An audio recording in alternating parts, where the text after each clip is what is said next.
Well, Barry, outside of that slot position, what did you learn about your receivers, and what do you want to see from them during training camp with this I competition? learned that I think we've got a talented group that is just getting better and better, and they need to pick up where we left off, and excited for the competition in the room. There's going to be plenty of it, and we've got a stable of guys I think that can help and contribute, and looking forward to watching to see what they can bring to the table. What did you see specifically from Malik and then the new guys, Justin and Hudson, with that role? Yeah, well, Malik, he's big and strong and can run, and he's smart. He's got all the tools, and it's a great opportunity for him to take that next step. And then, J-Bo is a tall, long guy, a similar physical characteristics of Malik, can really run. And then, Hudson is, kind of a hybrid, kind of slot perimeter type guy, or maybe perimeter / slot, type guy that we used in a couple different positions. That I think the best is yet to come for him as far as what he's done here so far. Is there anything unique, the goals that you want to accomplish this year's camp versus years past? I don't think anything unique, just going to get better. Just go to work. We want Friday's practice to be the best practice that we could possibly have. Organization, details, energy, focus, execution, those types of things. Just taking it one day at a time and just trying to, in the present, to get better. That's not unique to any camp. It's coach speak, but it's real speak, and that's what we got to do. So on the receiver front, both Brett and Luke seemed pretty eager about Colin Dixon. What did he show you last year and in the spring, and what are you looking for out of him this year? Yeah, Colin is just he's just a super consistent performer. He's kind of cut from the same cloth as Pat a little bit in regards to just the way he works and he blocks, and he's a unselfish player, and he's tough, and he's kind of everything that you stand for. The football is good. It's good about football. So, and he can run, and so he made enough plays last year to make the impact that he did, and I think big things are ahead for him. But he's just he's a steady player that gives us all every day, and you get the best out of him and what he is. Coach, it's unusual to bring back a starting quarterback for 3 years this day and age. What's that do for you as far as your starting point when you have a guy like that that you know is going to be there, and what's kind of the next step for Luke, you think? Yeah, that's a great question, and so you always got to keep in mind that's one of the challenges is this time of year is you have maybe 4 or 5 linemen that have a vast experience in the system. You have a few backs that do, but you don't necessarily have that at all positions. Maybe most notably the new faces at tight end and receiver.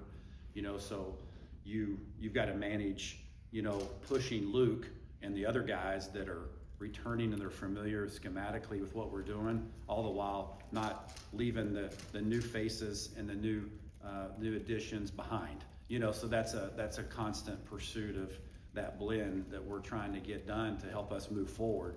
So we kind of gauge that as we go, and then particular to Luke, he's got a lot of confidence in what we're doing, how we're doing. I think I know him very well. He knows me very well, and it's just a little small details for him: rhythm, timing, decision making, consistency, all the things that you would ask for any quarterback.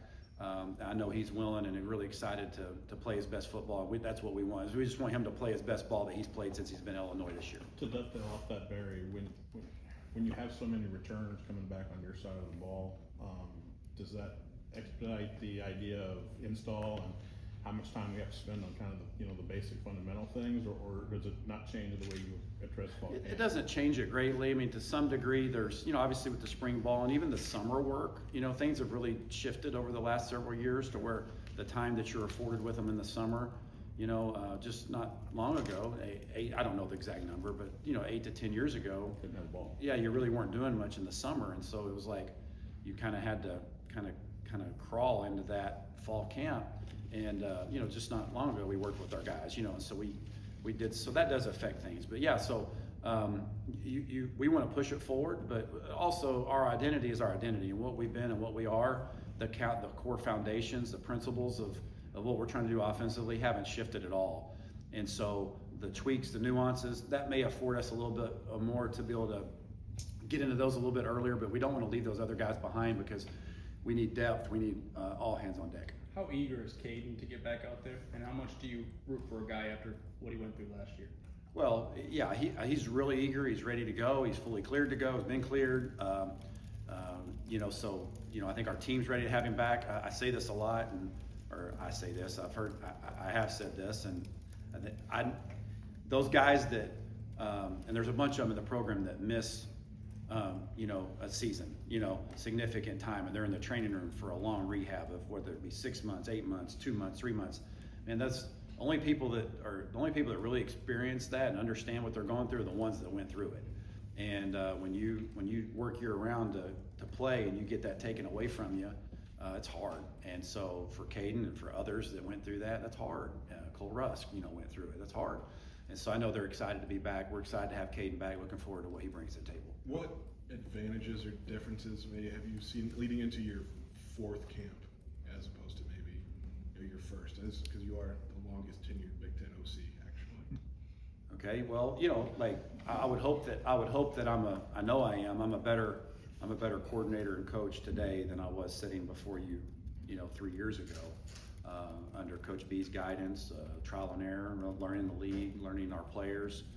I want to be the best version of myself this year. I'm excited about the staff that we have around, on our side of the ball that help support me in that quest. And it's going on year 4. It's hard to believe it goes by fast, but the culture is super healthy. We've got talent here. The system is pretty, what you would say, stable or established. And I'm looking forward to helping try to take that to another level, using the skills of our players. How much do you continue to tweak that, maybe? A lot. Year? Yeah, constant pursuit of tweaking, always looking to ways we can fine tune things, better things. And that's our collective minds as a staff, watching film, evaluating the season, evaluating spring, studying things, studying different people, visiting places.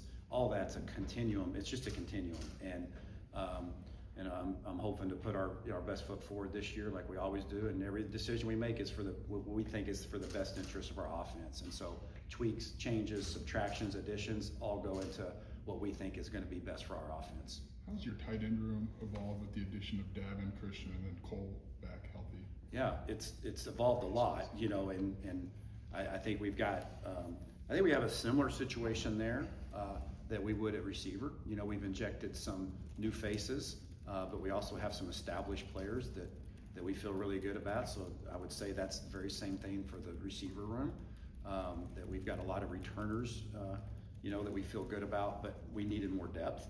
And we brought that in, and excited to see those guys in action. Hadn't seen them a lot, got a little sneak peek of Davin in the spring, and liked what we saw from there. But excited about Christian and seeing Cole full speed. Coach, versatility at running back was kind of a team strength last year, a combination of power guys and speed guys. You envision the same kind of thing? Yeah, I do. I mean, obviously body types kind of somewhat dictate that, and obviously in our room, we know the differences there. And excited to see the young guys, the two young pups, and as they come into their first, really fall, and excited to see what they bring to the table. But feel good about that room, and we want to play to the strengths of those guys. But we think that combination-wise, there's a lot of things that those bring collectively to make that a really solid room. Barry, what did you learn about Ethan and Carson in your first spring with them? And obviously the reps become more valuable right now going into training camp. What do you want to see from them in camp? Yeah, I think Ethan, I saw, just a couple things that stick out to me. I saw, a guy that's experienced, which you would hope that he, obviously he was, so that's not a subjective opinion. It's a very concrete. He's an experienced player, but he presented himself like that. I've been around experienced players that don't present themselves like they're experienced, and especially learning a new system, total new language that I think he had been at Northern for 3 full seasons, if not 4, I think maybe 4. And, been in the same system and then learning a new language. Really impressed with the way he absorbed that. Very cerebral, very smart. He's played football and he's got a really good arm. And that's really stuck out to me, is that, when the play presents itself, he takes it, he can make it, and he's really tuned in mentally what's going on. And then with Carson just got better and better, throughout the spring. Carson has a tremendous skill set. physically. I mean, as far as just, you know, the arm and the mobility. And so just super impressed with the way he continues to carry himself as well. The way Aiden Lawford closed the season last year is probably the best stretch of football we've seen him play at Illinois. How do you see him build on that in the offseason and seemingly be in line for a pretty big role this Yeah, fall? for sure. I think that really, you know, obviously to rush for, you know, I don't know, I think 180 yards maybe or something like 170 against, you know, a Big Ten opponent that plays really good defense. You know, I think that would be good for anybody's confidence. And I think that's what I saw from Aiden. And then and I don't think he's ever lacked confidence, but I think that was a solidifying moment for him of like, yeah, I'm going to do this. I can do this at a high level. And then I thought he made some outstanding runs in the bowl game as well. And so I don't think he's looked back, you know, from that moment. And, you know, he kind of got untracked with being not super healthy earlier in the year last year.